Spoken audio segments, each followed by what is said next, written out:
নমস্কার নমস্কার নমস্কার নমস্কার নমস্কার নমস্কার নমস্কার নমস্কার আপনাদের সবাইকে সবাইকে সবাইকে সবাইকে সবাইকে নমস্কার জানাচ্ছে আপনাদের সৌমিত্র বসু। সবাইকে অজস্র শুভকামনা জানাচ্ছে, সবাইকে স্বাগত জানাচ্ছে আজকের এই শরণাগত অনুষ্ঠানে এবং সবাইকে শুভ সকাল জানাচ্ছে। শুভ সকাল না, আজকে তো সত্যি শুভ সকাল। তার অনেকগুলো কারণ আছে, তার মধ্যে একটা হচ্ছে আজ মহালয়া পার্বণ শ্রাদ্ধ, শ্রদ্ধান্তর ষোড়শ পিণ্ডদান কর্তব্য। আজকে জৈন উৎসব পিথৌরি, আজকে মণিপুরের একটি উৎসব তর্পণলয় বা। তার বাইরে আজকে 2রা অক্টোবর আমরা সবাই জানি যে মহাত্মা গান্ধীর জন্মদিবস এবং সেই সূত্র ধরেই আন্তর্জাতিক অহিংসা দিবস। মহাত্মা গান্ধীর জন্ম হয়েছিল এই 2রা অক্টোবর 1869 খ্রিস্টাব্দে, আর ভারতবর্ষের প্রাক্তন প্রধানমন্ত্রী লাল বাহাদুর শাস্ত্রী প্রধানমন্ত্রী, কিন্তু অসম্ভব সরল জীবনযাপন করতেন। সেই সরল জীবনযাপন, সহজ জীবনযাপন নিয়ে নানান রকমের কাহিনী প্রচলিত আছে। তার জন্ম হয়েছিল এই 2রা অক্টোবর 1904 খ্রিস্টাব্দে এবং স্বামী অভেদানন্দ, তার আবির্ভাব ঘটেছিল এই 2রা অক্টোবর 1866 খ্রিস্টাব্দে। সব দিক থেকে খুব শুভ দিন, খুব শুভ দিন। তো বেনি মাধবশীলের পঞ্জিকা অনুযায়ী আজকের দিনটার কথা বলি আপনাদের। আজকে 15ই আশ্বিন 1431, ইংরেজি 2রা অক্টোবর 2024, বুধবার, অমাবস্যা। সূর্যোদয়ের সময় ভোর 5:32, সূর্যাস্তের সময় বিকেল 5:22। নক্ষত্র উত্তর ফল্গুনী। আজকে জন্মে কন্যা রাশি, বৈশ্য বর্ণ, মতান্তরে শূদ্র বর্ণ, নরগণ। দিনের বেলা 12:43 গতে দেবগণ। আমাদের হোয়াটসঅ্যাপে চিঠি পাঠাবার নাম্বার 9831922927। চিঠির গোড়ায় অতি অবশ্যই SG লিখতে হবে। হ্যাঁ, আবার আমাদের পুরনো নাম্বারে ফিরে এসেছি আমরা। না, নতুন যে নাম্বারগুলোতে আপনারা চিঠি লিখতে খানিকটা অভ্যস্ত হয়ে গেছেন, তাতে এখনো পর্যন্ত কিছুদিন চিঠি নেওয়া চলবে, নিশ্চয়ই চলবে, কিন্তু নতুন নাম্বারেও চিঠি দেবেন, নতুন নাম্বারেই চিঠি দেবেন, আর চিঠির গোড়ায় অতি অবশ্যই SG লিখবেন। এবারে বলি অনুষ্ঠান সম্পর্কে। প্রথমে পুরাণ চিরন্তন। পুরাণ চিরন্তনে দেবী দুর্গার কথা বলছি আপনাদের, যে ব্রহ্মা তো বর দিয়ে দিয়েছেন যে কোনোভাবেই এই যে মহিষাসুর, তাকে বধ করা যাবে না, তাকে কোনো পুরুষ বধ করতে পারবে না, কোন নারী তাকে বধ করবে। তখন এই দেবতাদের যে নানান তেজ যুক্ত করে দেবীর অবয়ব গঠিত হলো, দেবতারা তাকে নানান অস্ত্র, নানান শক্তি দিলেন।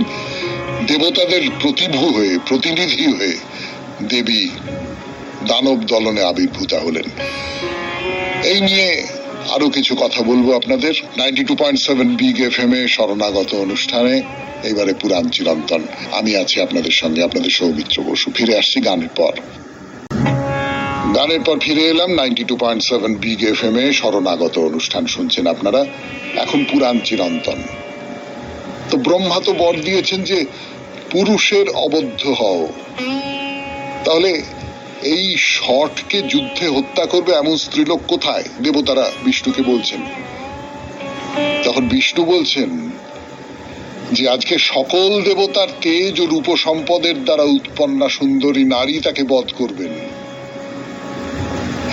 বলদৃপ্ত মায়া শত বিশারদ ইন্দ্র শত্রুকে বধের যোগ্যা দেবতাদের তেজের অংশে তেজ রাশি রূপিণী নারী আবির্ভূতা হবেন। তখন দেবতাদের মুখ থেকে তেজ নির্গত হতে লাগলো। আমি আপনাদের বলি, সেই যে বর্ণনা চণ্ডীতে আছে, দেবী ভাগে আছে, সেই বর্ণনা শোনাই আপনাদের। মূল সংস্কৃতে শোনাতে পারবো না, তার বাংলা অনুবাদ শোনাই। দেবেশ বিষ্ণু এই কথা বললে ব্রহ্মার বদন থেকে অতীব দুঃসহ তেজ রাশি স্বয়ং প্রকাশিত হয়েছিল।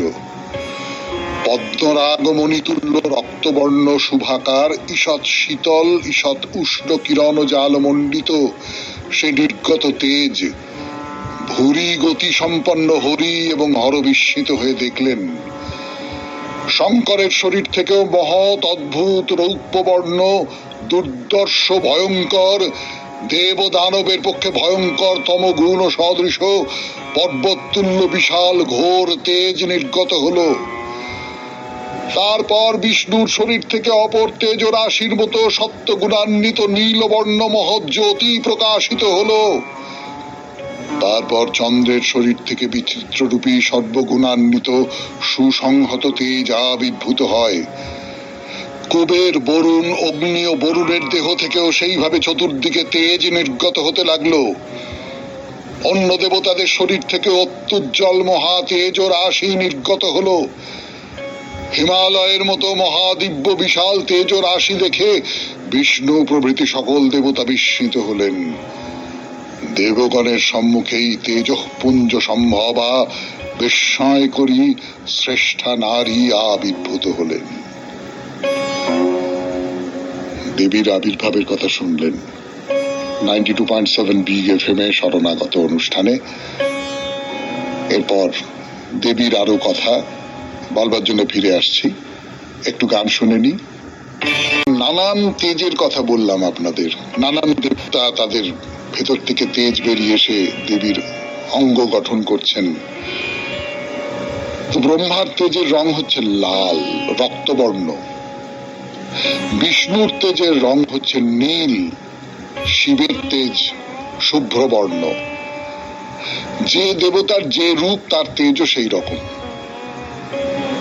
এই মহাশক্তি উমা লক্ষ্মী সরস্বতী ও শচীর থেকে আলাদা রূপে প্রকাশিত হলেন, কিন্তু আসলে তিনি এদের থেকে অভিন্না, একই। দেবী ভাগবতে এই যে দেবতাদের তেজ থেকে যে মহাশক্তি বেরিয়ে এসেছেন তার নাম হচ্ছে মহালক্ষ্মী। বামন পুরাণে তার নাম হচ্ছে কাত্যায়নী। মহিষাসুরকে বধ করবার জন্য দেবতাদের কোপ থেকে কাত্যায়নীর জন্ম। দেবতেজ ঋষি কাত্যায়নের আশ্রমে উপস্থিত হলে ঋষি কাত্যায়নের তেজ দেবতেজের সঙ্গে মিশে গেল। সেই সম্মিলিত তেজ থেকে এই কাত্যায়নীর জন্ম হলো। বলছেন এইভাবে বিষ্ণু শঙ্করের সঙ্গে দেবতাদের কথা শুনে এবং তাদের অবস্থা দেখে বিহ্বল চিত্ত হয়ে হরিহর সহসা কাল অগ্নি সদৃশ কোপ প্রকাশ করলেন। তারপর মধুসূদন শঙ্কর ও পিতামহ ব্রহ্মার অনুরূপ ভাবে ইন্দ্র প্রভৃতি দেবগণের বদন থেকে মহৎ তেজ নির্গত হলো।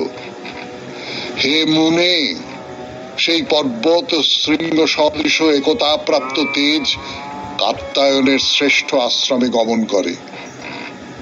কাত্যায়নের অতুলনীয় তেজের দ্বারা মহর্ষি ওই তেজকে বর্ধিত করলেন।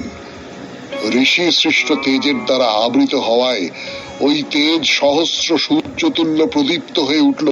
সেই তেজ থেকে চঞ্চল ও দীর্ঘ নয়না যোগ বিশুদ্ধ দেহা কাত্যায়নী জন্মালেন। তাহলে শুধু দেবতারা নন, ঋষি কাত্যায়ন তার তেজও এর সঙ্গে যুক্ত হয়েছিল। আমার কিরম মনে হয় এর একটা গভীর তাৎপর্য আছে। ঠিক কেবলমাত্র দেবতাদের প্রতিনিধি হয়ে দেবী আসেননি, দেবী যে এসেছেন অধর্মকে নাশ করবার জন্য, সেখানে মানুষের তেজেরও একটা ভূমিকা আছে, আমাদের মতো মানুষের তেজের। শুনলেন 92.7 বিগ এফএম এ শরণাগত অনুষ্ঠানে পুরাণের কথা, পুরাণ চিরন্তন, দেবীর আবির্ভাবের কথা। এরপর গানের পর এবার চিঠিপত্র 92.7 বিগ এফএম এ শরণাগত অনুষ্ঠানে। আজকের চিঠিটির বিষয় উচ্চ শিক্ষা। লিখেছেন সঞ্জয় দে দমদম থেকে। পড়ি। প্রথমেই শ্রদ্ধেয় সৌমিত্র বাবু এবং সকল শ্রোতাবৃন্দকে আমার সশ্রদ্ধ প্রণাম জানাই। আমার আজকের বক্তব্য উচ্চ শিক্ষা এবং সুশিক্ষা। আজকাল শিশুদের লালন পালন করার ব্যাপারে শাস্তি দেওয়া যেন বিশেষ অপরাধের তকমা পেয়েছে। যদিও এটা কতটা যুক্তিযুক্ত তা বুঝি লাখ টাকার প্রশ্ন। অনেকেই এটিকে দণ্ডনীয় অপরাধ ও ঠাহর করেন। এই অপরাধ স্কুল শিক্ষকদের ক্ষেত্রে বুঝি আরো ভয়াবহ। আমরা কেউই শাসনের বাইরে ছিলাম না। এই প্রসঙ্গে একটা কথা বলি, চাকরি সূত্রে আমরা তখন হরিয়ানার পানিপথে। আমার সহধর্মিনী একটি স্কুলে শিক্ষকতা করতেন। 2012 সালে পানিপথের সেরা শিক্ষিকা নির্বাচিত হন। ওখানকারই এক সংবাদপত্র সংস্থা নির্বাচন করেছিলেন।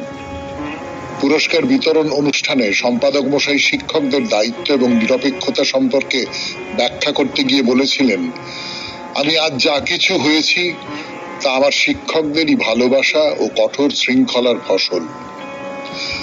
আমি ব্যক্তিগতভাবে মনে করি উচ্চশিক্ষার স্বীকৃতি প্রাতিষ্ঠানিক, কিন্তু শিক্ষা তথা সংস্কৃতির স্বীকৃতি বুঝি মানুষের পারিবারিক সংস্কৃতি এবং তার উৎস সম্পর্কে স্পষ্ট ধারণা দেয়।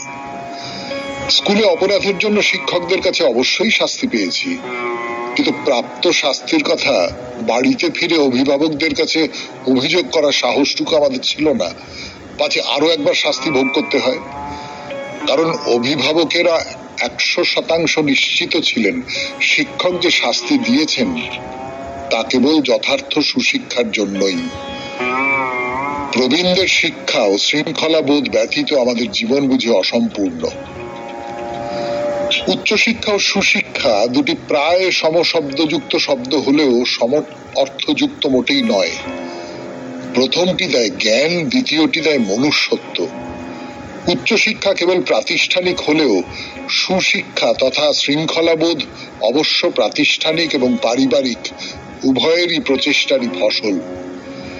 উচ্চশিক্ষা মেধা থাকলে হয়তো বা অর্জন করা যায়, কিন্তু সুশিক্ষা পাওয়া যায় পারিবারিক ঐতিহ্য এবং প্রাতিষ্ঠানিক শিক্ষা থেকে অর্জিত। আমরাও শৈশবে দুষ্টমি করিনি তেমনটা মোটেও না, তবে দুষ্টমির গুরুত্ব অনুযায়ী অভিভাবকদের শাসন অবশ্যই পেয়েছি। শাসন বলতে আমি অবশ্য শরৎচন্দ্রের মেজদার শাসনের কথা বলছি না। অভিভাবকদের শাসনের মধ্যে সবসময় শৃঙ্খলা ও আদরের প্রচ্ছন্ন প্রলেপও থাকত, যা কোনোভাবেই উপেক্ষাযোগ্য নয়। লক্ষ্মী পূজার পাঁচালীতেও তো আগাগোড়াই শৃঙ্খলার কথাটাই নানাভাবে আলোচিত হয়েছে। আমার ব্যক্তিগত ধারণা, উচ্চশিক্ষার সঙ্গে সুশিক্ষা ব্যতীত মানুষ অতিমানব হলেও মনুষ্যত্ব বুঝি অসম্পূর্ণই থেকে যায়। সঞ্জয় দে, দমদম। হ্যাঁ, আপনি ঠিক কথা বলেছেন। আবার উল্টো দিকে এই যে ছেলে মেয়েদের মারধর করা, শাসন করা বলতে আমি মারধরের কথাই বলছি, বা মুখেও এমন কথা বলা যাতে তার মন খুব পীড়িত হয়, এটা নিষিদ্ধ হয়ে গেছে এখন যে কোনো জায়গায়। তার একটা কারণও আছে। এটা ঠিকই যে শিক্ষক মশাই খানিকটা শাসন করবেন, সেই শাসনের মধ্যে একটা আঘাত থাকতে পারে, এটা আমরা ছোটবেলা থেকে জেনে এসেছি। কিন্তু মুশকিল যেটা, সেটা হচ্ছে আপনি খুব চমৎকার বলেছেন, শৃঙ্খলা এবং আদর। শিক্ষক মহাশয় যখন শাসন করছেন আমাকে, তার সঙ্গে যদি আদর মিশে না থাকে তাহলে সেই শাসনের চেয়ে বড় নিপীড়ন আর কিছু হতে পারে না। আর লক্ষ্য করা যাচ্ছে যে এই আদরবিহীন যে শাস্তি, সেই শাস্তিটা বেড়ে যাচ্ছে। শিক্ষক মহাশয়রা নিজেদের জীবনের যা কিছু অপ্রাপ্তি, তার যে রাগ ক্ষোভ, সেইটা তাদের ছাত্রদের উপর প্রয়োগ করছেন। খুবই খুবই খুবই খারাপ, খুবই নিম্ন স্তরের মানসিকতা, তাতে সন্দেহ নেই। ফলে এই রকমের নিয়ম করে দিতে হয়েছে। যাই হোক, আপনার চিঠিটা খুব গুরুত্বপূর্ণ এবং শরণাগত অনুষ্ঠানে পড়লাম, তার কারণ এটা একটা সামাজিক ব্যাধি এবং সামাজিক সমস্যাও বটে। শিক্ষক কতটা পর্যন্ত শাসন করবেন এবং কোন জায়গা পর্যন্ত গিয়ে তিনি আর এগোতে পারবেন না। এবার বাইরে দূরে 92.7 বিগ FM এ শরণাগত অনুষ্ঠান শুনছেন। আমি আপনাদের সৌমিত্র বসু, নিয়ে যাচ্ছি সেই লাদাখ।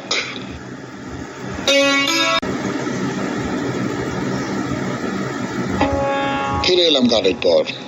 92.7 বিগ FM এ শরণাগত অনুষ্ঠান শুনছেন। আমি আছি আপনাদের সঙ্গে, আপনাদের সৌমিত্র বসু। আমরা ঢুকে পড়েছি একেবারে ওই সুন্দরী দেবীর, সুন্দরী মাতার যে মন্দির, সেই মন্দিরের মধ্যে। খুব অন্য রকমের মন্দির, সে কথা বলেছি আপনাদের। মিনারের মতো উঠে গেছে চূড়া, হলদে রঙের মন্দির, তাতে নানান দেব দেবীর মূর্তি উৎকীর্ণ করা। তো এই যে দেবী সুন্দরী মাতা, এই দেবীর সম্পর্কে বলা হয় তিনি খুব জাগ্রত, খুব জাগ্রত।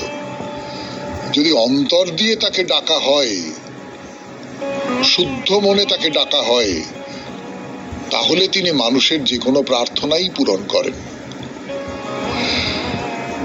মন্দির তো দেখা হলো, এইবারে আপনাদের বলি যে এই মন্দিরে যে সমস্ত উৎসব হয় তার কথা। এই যে এই ফাল্গুন মাসে মায়ের মন্দিরে পুজো হয়, খুব বিরাট করে পুজো হয়, শিব এবং দেবী তাদের পূজা। 9 দিন ধরে একটা উৎসব চলে নবরাত্রির সময়। এই নবরাত্রির সময় আপনাদের বলেছিলাম এর আগে, এই পুজোর সময়টায় যদি সেখানে চলে যেতে পারেন, খুব ঠান্ডা, কিন্তু খুব ঠান্ডা। এইটা আমার বারবার সতর্ক করে দেওয়া দরকার যে ভয়ঙ্কর ঠান্ডা। আমরা যারা সমতলবাসী মানুষ তাদের পক্ষে তো ভীষণ ঠান্ডা, কিন্তু সেই সমস্ত ঠান্ডাকে জয় করে যদি একবার যেতে পারেন সেই উৎসবে, নবরাত্রিতে, সেই নানান রকম করে দেবী প্রতিমাকে সাজানো হচ্ছে, মন্দিরকে নানান রকম করে সাজানো হচ্ছে। ধরুন কার্তিক মাস আর মাঘ মাস, যারা এই মন্দিরে সুন্দরানন্দ শিব তার ভজনা করেন, তারা কখনো ভুলে যান না এই দুটো মাস। সেখানে এদের নিয়ে উৎসব, এই উৎসব অনুষ্ঠিত হয়। এই হলো মোটামুটি সুন্দরী মাতার মন্দিরের কথা। কিন্তু আপনাদের বলে রাখি, লাদাখে আরেকটি মন্দির আছে, এখান থেকে অল্প দূরে। না, সেই মন্দিরের কথা আমরা খুব বিস্তারিত ভাবে বলবো না, তার কারণ আমাদের তো গোটা ভারত ঘুরে বেড়াতে হবে। ফলে আমরা এই মন্দিরের কথা যদি শুধু লাদাখেই আটকে থাকি, তাহলে তো আমরা আরো অনেক দুর্গা মন্দির আছে গোটা দেশ জুড়ে, 51 পীঠের কথা আপনারা জানেন। সেই সমস্ত মন্দিরে সবকটা যে আমি দেখাতে পারবো এমনটা মনে হয় না, যতগুলো পারি। ফলে লাদাখ থেকে আমরা এই মন্দিরটা দেখেই চলে আসব। অন্য মন্দিরের কথা একটু বলে নি। 92.7 বিগ FM এ শরণাগত অনুষ্ঠান শুনছেন। আমি আছি আপনাদের সঙ্গে, আপনাদের সৌমিত্র বসু। লাদাখের এই যে সুন্দরী মাতার মন্দির, সেটা দেখা শেষ হয়েছে আমাদের। এরপর আরেকটা মন্দিরের কথা বলবো। এই যে মন্দিরটা লাদাখের কাছাকাছি, জায়গাটার নাম হচ্ছে টুলমুল বা তুলমুল। আমরা যে মন্দির দর্শন করলাম তার খুব কাছাকাছি। এই যে তুলমুল কথাটা কোথা থেকে এসেছে, এটা অদ্ভুত কথা না? তুলমুল মন্দির, এই তুলমুল জায়গাটার নামটা এসেছে দুটো সংস্কৃত শব্দ থেকে। সংস্কৃত না, তৎসম শব্দ বলাটাই উচিত, তার কারণ দুটো শব্দই বাংলায় খুব ব্যবহার হয়। একটা শব্দ হচ্ছে অতুল, আর একটা শব্দ হচ্ছে অমূল্য। অতুল, অমূল্য, এই দুটো শব্দ জুড়ে এই অতুল অমূল্য লোকের মুখে পাল্টাতে পাল্টাতে তুলমুল হয়ে গেছে জায়গাটার নাম। এখন অতুল অমূল্য কথাটার মানে তো আপনারা সকলে নিশ্চয়ই বুঝতে পারছেন, যার কোনো তুলনা হয় না, যার কোনো মূল্য হয় না, কোনো মূল্য পরিমাপ করা যায় না, এত দামি। আমরা তো বলি এই সমস্ত কথা। তো না, এই মন্দির দেখবো না, কিন্তু এই মন্দির প্রতিষ্ঠার পেছনে একটা খুব চমৎকার গল্প আছে। সেটা আপনাদের না বললে আমার ভাত হজম হবে না। কাজেই আমি বলি আপনাদের সেই গল্পটা।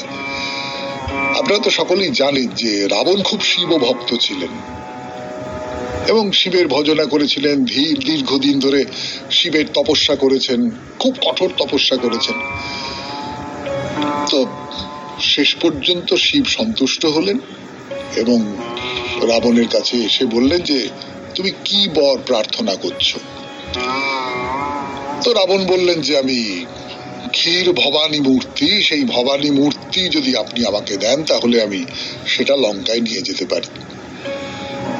শিব বললেন তথাস্তু, তবে ক্ষীর ভবানী মূর্তিকে নিজের স্বর্ণ লঙ্কায় নিয়ে যাও। রাবণ তো খুব খুশি, সেই মূর্তি নিয়ে তিনি তাকে নিজের স্বর্ণ লঙ্কায় প্রতিষ্ঠা করবেন।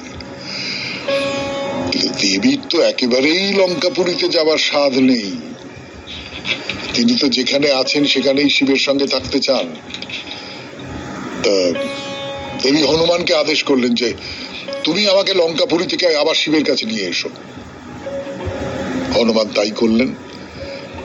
তার ফলে স্বর্ণলঙ্কায় আর দেবীর প্রতিষ্ঠা করা হলো না রাবণের। এবং পরবর্তীকালে আপনারা সকলেই জানেন যে রামচন্দ্র রাবণকে পরাজিত করে নিহত করেছিলেন।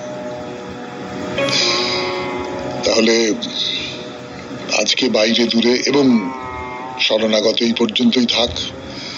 আমাদের হোয়াটসঅ্যাপে চিঠি পাঠানোর নাম্বার আবার আগের নাম্বারে ফিরে এসেছি আমরা, সেরে গেছে সেটা 9831922927। চিঠির গোড়ায় অতি অবশ্যই SG লিখতে হবে। তাহলে এবার কবিতা। দূর মন্দিরে সিন্ধু কিনারে পথে চলিয়াছ তুমি, আমি তরু মোর ছায়া দিয়ে তারে মৃত্তিকাতার চুমি। হে তীর্থগামী, তব সাধনার অংশ কিছু বা রহিল আমার, পথপাশে আমি তব যাত্রার রহিব সাক্ষী রূপে। তোমার পূজায় মোর কিছু যায় ফুলের গন্ধ ধূপে। তব আহ্বানে বরণ করিয়া নিয়েছি দুর্গমেরে, ক্লান্তি কিছু বা নিলাম হরিয়া মোর অঞ্চল ঘেরে। যা ছিল কঠোর যাহা নিষ্ঠুর, তার সাথে কিছু মিলাই মধুর। যা ছিল অজানা যাহা ছিল দূর, আমি তারই মাঝে থেকে দিনু পথ পরে শ্যাম অক্ষরে জানার চিহ্ন এঁকে। মোর পরিচয় তোমার পথের কিছু রহে পরিচয়, তব রচনায় তব ভকতের কিছু বাণী মিশে রয়। তোমার মধ্য দিবসের তাপে আমার স্নিগ্ধ কিশলয় কাঁপে, মোর পল্লব সে মন্ত্র জাপে গভীর যাতব মনে। মোর ফলভার মিলানু তোমার সাধন ফলের সনে। বেলা চলে যাবে, একদা যখন ফুরাবে যাত্রা তবু, শেষ হবে যবে মোর প্রয়োজন হেথাই দাঁড়ায় রব। এই পথখানি রবে মোর প্রিয়, এই হবে মোর চির বরণীয়। তোমারই স্মরণে রব স্মরণীয়, না মানিব পরাভব। তব উদ্দেশ্যে অর্পিব হেসে যা কিছু আমার সব। খুব ভালো থাকবেন, আনন্দে থাকবেন। নমস্কার নমস্কার নমস্কার নমস্কার নমস্কার নমস্কার নমস্কার নমস্কার নমস্কার। আপনাদের সবাইকে সবাইকে সবাইকে সবাইকে সবাইকে নমস্কার জানাচ্ছে আপনাদের সৌমিত্র বসু। সবাইকে অজস্র শুভ কামনা জানাচ্ছে, সবাইকে স্বাগত জানাচ্ছে আজকের এই শরণাগত অনুষ্ঠানে এবং সবাইকে শুভ সকাল জানাচ্ছে। শুভ সকাল না, আজকে তো সত্যি শুভ সকাল। তার অনেকগুলো কারণ আছে, তার মধ্যে একটা হচ্ছে আজ মহালয়া পার্বণ শ্রাদ্ধ, শ্রদ্ধান্তর ষোড়শ পিণ্ডদান কর্তব্য। আজকে জৈন উৎসব পিথৌরি, আজকে মণিপুরের একটি উৎসব তর্পণলয় বা। তার বাইরে আজকে 2রা অক্টোবর আমরা সবাই জানি যে মহাত্মা গান্ধীর জন্মদিবস এবং সেই সূত্র ধরেই আন্তর্জাতিক অহিংসা দিবস। মহাত্মা গান্ধীর জন্ম হয়েছিল এই 2রা অক্টোবর 1869 খ্রিস্টাব্দে। আর ভারতবর্ষের প্রাক্তন প্রধানমন্ত্রী লাল বাহাদুর শাস্ত্রী প্রধানমন্ত্রী কিন্তু অসম্ভব সরল জীবনযাপন করতেন। সেই সরল জীবনযাপন, সহজ জীবনযাপন নিয়ে নানান রকমের কাহিনী প্রচলিত আছে। তার জন্ম হয়েছিল এই 2রা অক্টোবর 1904 খ্রিস্টাব্দে, এবং স্বামী অভেদানন্দ তার আবির্ভাব ঘটেছিল এই 2রা অক্টোবর 1866 খ্রিস্টাব্দে। সব দিক থেকে খুব শুভ দিন, খুব শুভ দিন। তো বেনি মাধব শীলের পঞ্জিকা অনুযায়ী আজকের দিনটার কথা বলি আপনাদের। আজকে 15ই আশ্বিন 1431, ইংরেজি 2রা অক্টোবর 2024, বুধবার, অমাবস্যা। সূর্যোদয়ের সময় ভোর 5:32, সূর্যাস্তের সময় বিকেল 5:22। নক্ষত্র উত্তর ফল্গুনী। আজকে জন্মে কন্যা রাশি, বৈশ্য বর্ণ, মতান্তরে শূদ্র বর্ণ, নরগণ। দিনের বেলা 12:43 গতে দেবগণ। আমাদের হোয়াটসঅ্যাপে চিঠি পাঠাবার নাম্বার 9831922927। চিঠির গোড়ায় অতি অবশ্যই SG লিখতে হবে। হ্যাঁ, আবার আমাদের পুরনো নাম্বারে ফিরে এসেছি আমরা। না, নতুন যে নাম্বারগুলোতে আপনারা চিঠি লিখতে খানিকটা অভ্যস্ত হয়ে গেছেন, তাতে এখনো পর্যন্ত কিছুদিন চিঠি নেওয়া চলবে, নিশ্চয়ই চলবে। কিন্তু নতুন নাম্বারেও চিঠি দেবেন, নতুন নাম্বারেই চিঠি দেবেন, আর চিঠির গোড়ায় অতি অবশ্যই SG লিখবেন। এবারে বলি অনুষ্ঠান সম্পর্কে। প্রথমে পুরাণ চিরন্তন। পুরাণ চিরন্তনে দেবী দুর্গার কথা বলছি আপনাদের। যে ব্রহ্মা তো বর দিয়ে দিয়েছেন যে কোনোভাবেই এই যে মহিষাসুর, তাকে বধ করা যাবে না, তাকে কোনো পুরুষ বধ করতে পারবে না, কোন নারী তাকে বধ করবে। তখন এই